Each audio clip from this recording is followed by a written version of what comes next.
treulio pwyso mesur. A doli'r ybolion yn uwch na'r blwyddyn eisiau rhywbeth.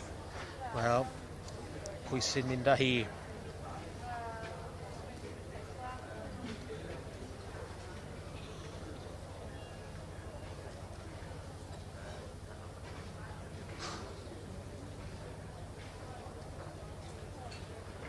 Wel, Pencampwr yr adran yn mynd i Eiddigeinon.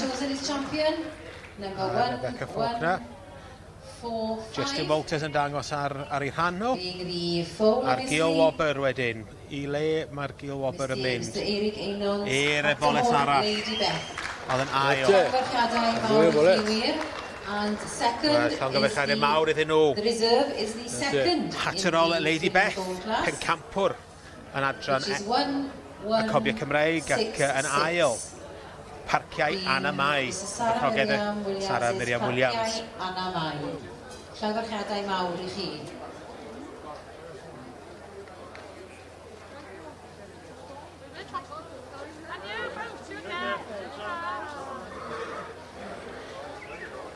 Y gwobrau yn cael ei trosglwyddo i'r enillwyr y Pencampwr, Hatterol a Lady Beth.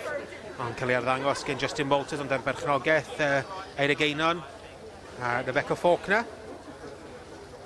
Justin Walters wrth gwrs, fel o'n i'n deud yn arddangos, ac dyn ni'n gweld mae'r Gil Wobber yn mynd i'r un oedd yn ail yn y cefndir yn y dosbarth yna i parciau Anna Mai, y berchnogaeth Sarah Miriam Williams.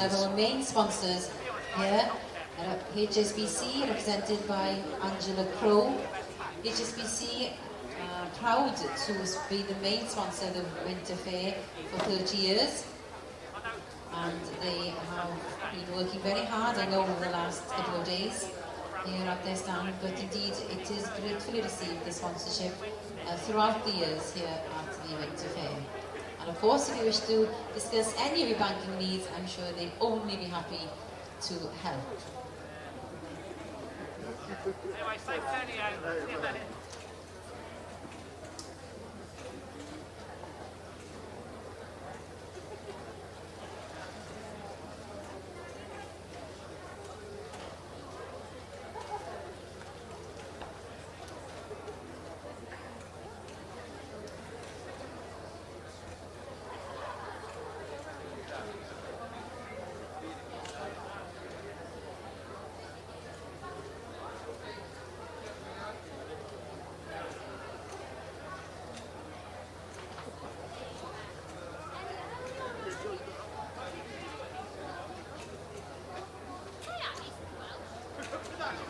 As we await for the sash to be adjusted, so we can